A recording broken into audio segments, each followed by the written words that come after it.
Hello मित्रों, स्वागत है आपका हमारे डीके क्लासेस यूट्यूब चैनल पर। आज हम इस वीडियो के माध्यम से थ्योरी ऑफ लीनियर ऑपरेटर, जो हमारा सब्जेक्ट है एमएससी थर्ड सेम का पेपर थर्ड, जो कि इससे पहले वाली वीडियो में हमने इसकी बेसिक डेफिनेशन के बारे में जाना था, जिसमें regulars value, resolvent set and spectrum set के बारे में हमने जाना था। आज हम इससे आगे की जो डेफिनेशन है उसको इस वीडियो के माध्यम से समझेंगे। इससे पहले जो हमने समझा वो मैं आपको शॉर्ट में बताती हूँ। इससे पहले हमने देखा था कि कोई भी हमारा जो सेट होता है, मैपिंग होती है टी डी डोमेन टी से एक्स में जो मैपिंग होती है, उस मैपिंग के थ्रू जो हमारा टी होता है वो लीनियर ऑपरेटर कहलाता है।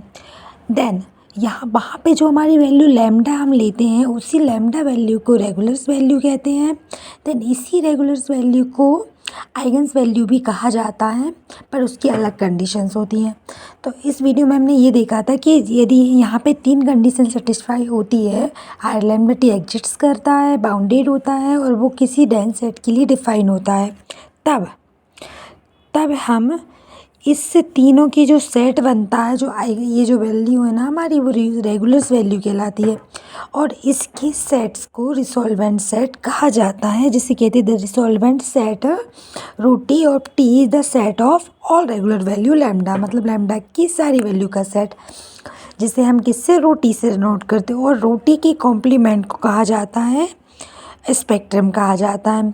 और ये 3 टाइप के होते हैं। आज हम इस वीडियो के माध्यम से इसके टाइप्स को देखेंगे। ये 3 टाइप्स के होते हैं। हम सिग्मा टी से स्पेक्ट्रम सेट को डिनोट करते हैं, तो sigma P T, sigma C T, sigma R T. Sigma P T का अर्थ है the point spectrum, sigma C T मतलब the continuous spectrum, then sigma R T मतलब रेसिड्यूल स्पेक्ट्रम। तो सबसे पहले पॉइंट स्पेक्ट्रम क्या होता है? पॉइंट स्पेक्ट्रम मतलब is the set such that R lambda T does not exists. का मतलब ये हुआ कि जो हमारी जो फर्स्ट कंडीशन थी ना, आर लैम्डा टी एग्जिट्स कर रहा, वो एग्जिट्स नहीं कर रहा, मतलब फर्स्ट वाली नहीं कर रही है। तो एग्जिट्स ए आ लैम्डा, जहाँ ये लैम्डा होगा ना वो बिलोंग करेगा सिग्मा पी टी में, और इज कॉल्ड आइगन वैल्यू। तब इसको हम क्या बोलेंगे? Eigen value. वहाँ क्या थी? रेगुलर्स वैल्यू थी, जब वो तीनों कंडीशन सेटिस्फाई हो रही थी। इसके बाद आता है कंटिन्यूस स्पेक्ट्रम। तो कंटिन्यूस स्पेक्ट्रम उस सेट को बोलते हैं जहाँ पर आर लैम्डा टी तो एग्जिट्स कर रहा है and satisfy R3 but not R2, मतलब R1 है, R3 है, पर R2 नहीं है, मतलब कि आर लैम्डा टी एग्जिट्स कर रहा है। इसके बाद R3 भी एग्जिट्स कर रहा है, बट R2 नहीं है, मतलब वो बाउंडेड नहीं है, तो वो क्या होगा? अनबाउंडेड होगा।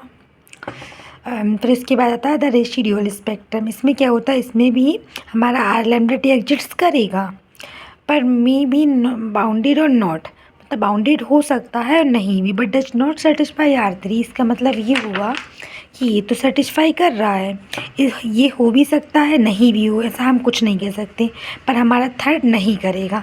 सीधी सी बात है। अभी भी हम इसको नॉर्मल देखिए, फर्स्ट वाले में फर्स्ट नहीं कर रहा, सेकंड वाले में सेकंड नहीं कर रहा, थर्ड वाले में थर्ड नहीं कर रहा, ऐसा हम इसको कह सकते हैं।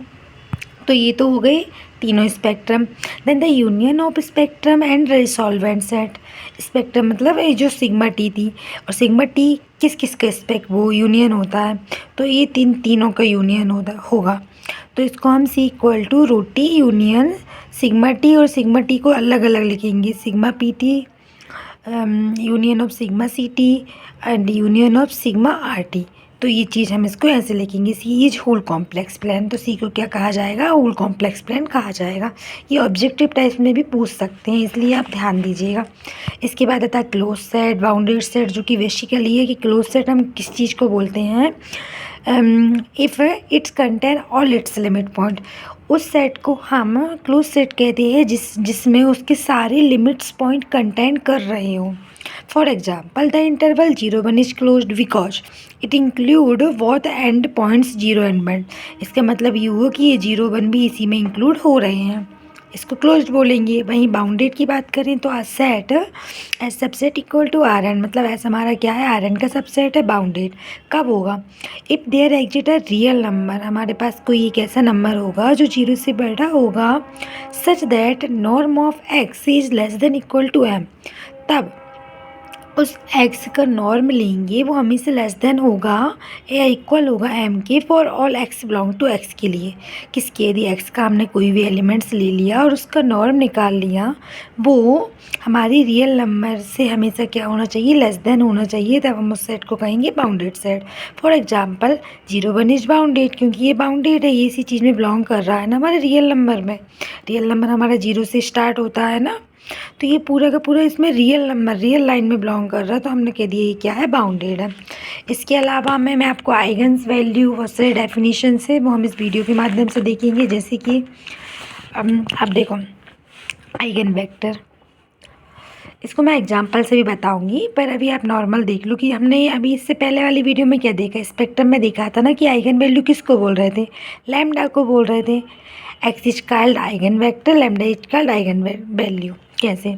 जब हमारी वैल्यू होती है T X equal to lambda X होता है फॉर सम स्केलर्स के लिए, जहाँ हम क्या करते हैं, इस लैम्डा एक्स को इस साइड ले जाते हैं तो टी माइनस लैम्डा एक्स हो जाता है, और इसमें से एक्स कॉमन ले लेते हैं तो टी माइनस लैम्डा हो जाता है। और आई हमारा क्या है? आइडेंटिटी ऑपरेटर है, आइडेंटिटी मैट्रिक्स है, तो ये चीज़ हम यहाँ पे आई भी लिख सकते हैं। तो टी माइनस लैम्डा आई एक्स की फॉर्म में हम किसको लिख सकते हैं? इस चीज़ को लिख सकते हैं। तो इसका मतलब इस फॉर्म में जब हमारी वैल्यू आ जाती है तो वहाँ इस जो एक्स वाली वैल्यू है उसको हम बोलते हैं आइगन वेक्टर। देन लैम्डा जो वैल्यू निकल के आती है उसको बोलते हैं आइगन्स वैल्यू। इसको मैं एग्जांपल के थ्रू बताती हूँ। फॉर एग्जांपल हमारे पास कोई भी मैट्रिक स्पेस टी या ए है, जो क्या है, ये 2×2 का मैट्रिक स्पेस है। मैट्रिक स्पेस आप समझते हो ना, 2×2 हमने क्यों बोला? इसमें 2 रो है एंड 2 कॉलम है ना। ये 2 कॉलम हो गई, ये 2 रो हो गई, तो ये 2×2 का मैट्रिक स्पेस कहलाएगा। फाइंड द आइगन वैल्यू और आइगन वेक्टर। हम क्या फाइंड कर रहे हैं इसमें? आइगन वैल्यू और आइगन वेक्टर फाइंड कर रहे हैं। तो सबसे पहले ए माइनस लैम्डा आई, ये टर्न है ना हमारी, टी माइनस लैम्डा आई एक्स के फॉर्म में लिखेंगे। तो यहाँ हमने टी या ए जो भी लिखा है, ए लिया है तो ए माइनस लैम्डा आई निकालेंगे। जो हमारे पास मैट्रिक्स है वो लिख लिया, माइनस लैम्डा आई की जो वैल्यू है वो लिख ली, 1 1 0 0 ये। अब लैम्डा का इंटू अंदर करेंगे तो ये आ गया। अब इनको हम माइनस करेंगे तो 2 माइनस लैम्डा, तो माइनस 0 से 2 आ जाएगा, 0 0 रहेगा, 0 माइनस लैम्डा आ जाएगा। अब इस चीज़ को हम पूरे को मॉड के रूप में लिखेंगे और 0 लिखेंगे। ऐसा क्यों कर रहे हैं? क्योंकि हम यहाँ पे क्या निकाल रहे हैं? Eigen value lambda. हमेशा आइगन वैल्यू लैम्डा निकलने के बाद ही हम क्या निकाल पाएंगे? Eigen vector. देन क्या किया हमने? 2 माइनस लैम्डा आई, 2 0 माइनस लैम्डा को मॉड में लिख दिया। अब इसका हम क्रॉस गुणा करेंगे, इसका इधर और इसका इधर। तो जब हम इसका इसमें करेंगे तो 2 minus lambda minus 2 into 0, 2 into 0 तो 0 हो गया, और ये टर्न हम इंटू करेंगे तो लैम्डा को हम आगे ले आएंगे, लैम्डा स्क्वायर माइनस 2 लैम्डा, इसमें से लैम्डा कॉमन आ जाएगा तो लैम्डा माइनस 2 इक्वल टू 0। इसका मतलब ये हुआ कि एक लैम्डा की वैल्यू 0 आ गई, और लैम्डा माइनस 2 इक्वल टू 0 में से यदि 2 को हम उस साइड लेके जाएंगे तो एक वैल्यू हमारी ये आ गई लैम्डा की। तो इस तरह हमारी 2 वैल्यू आ गई। इसको क्या बोलते हैं? Eigen vector. So lambda equal to 0 2 is called eigen vector. यदि हम यही बात करें हमारे रिसॉल्वेंट सेट की, जिसे हम किससे, रो टी से डिनोट कर रहे थे, तो वो क्या होता है? 0 और 1 का सेट कहलाता है। जैसा कि डेफिनेशन में बोला था, all set the set of all regulars value. ठीक। अब इसके बाद हम देखते हैं आइगन वेक्टर को। तो अब हमने क्या निकाला? हमने आइगन वैल्यू निकाली है। अब हम जो आइगन वैल्यू हमारी आई है उन दोनों को लेते चलेंगे और आइगन वेक्टर निकालेंगे। सबसे पहले हमने ले लिया lambda equal to 0, first eigen value ले ली। तो जहाँ जहाँ लैम्डा था हमारे पास वहाँ वहाँ हमने 0 रख दिया, तो ये टर्न हमारी पूरी की पूरी 0 हो गई। बचा क्या? x1 x2 बचा, 2 2 0 1 x1 x2। अब क्या किया? इस वाली रो का इंटू इस वाली कॉलम में, मतलब 2 का इंटू इसमें, फिर 2 का इंटू इसमें और प्लस कर दिया। अगेन 0 का इंटू इसमें, 1 का इंटू इसमें, फिर प्लस कर दिया। अब यदि और रो होती या फिर और कॉलम होती तो इसको हम और आगे ले जाते, पर ऐसा नहीं है। तो यहाँ हो जाएगा 2x1 प्लस 2x2। इसके बाद नीचे वाली रो में जाएगा 0x1 plus 1x2 equal to 0 0। इस साइड हमारी टर्न 0 चल रही थी ना, ये तो ये अब इसका मतलब ये हो गया कि ये वाली इक्वेशन भी जीरो के इक्वल है, ये वाली इक्वेशन भी जीरो के इक्वल है। तो हम क्या करेंगे, यहाँ से यदि हम इस इक्वेशन को देखें तो 2x1 + 2x2, इसका मतलब ये हुआ कि हम 2x1 को उस साइड ले जाएंगे तो ये -2x हो जाएगा, 2 से 2 क्रॉस हो जाएगा तो x1 = -x2 आ गया। बट हम सेकेंड वाली इस चीज़ में देखें, इसमें हमारे पास क्या है, जीरो है ना, हमारे पास क्या है, 0, x1 + x2 = 0 है। यहाँ जीरो का इंटू किसी भी चीज़ में होता है उसका मतलब ये हो जाता है कि ये पूरी की पूरी टर्न क्या हो जाती है, जीरो। तो यहाँ से हमारी x = 0 आ गया। जब x2 = 0 आ गया, x2 की वैल्यू 0 आ गई, तब x2 की 0 आ गई तो वो 0 वैल्यू हम यहाँ पुट करेंगे। तो ये हमारा -0, इसका मतलब पूरा 0 हो जाएगा। तो यहाँ से हमारी x1 भी 0 हो गई, x2 भी 0 हो गई। सिमिलरली यदि हम लैम्डा = 2 के लिए सॉल्व करें तो वही हमने लैम्डा की जगह पे 2 रख दिया। सेम इक्वेशंस, इनको सॉल्व करें, 2 से 2 गया तो 0 हो गया, यहाँ 2 में से 0 गया तो 2 बचा, 1 0 0 एज इट इज, 1 में से -2 गया, -1 x1 x2। सिमिलरली हमारा जैसा हमने उसको सॉल्व किया था वैसे ही इसको भी हम सॉल्व कर लेंगे। तो यहाँ से हमारे डायरेक्टली ये वाला कॉलम तो हमारा 0 हो गया, बचा क्या, सिर्फ ये ही बचा। तो इसका मतलब 2x1 = 0 -x2 = 0।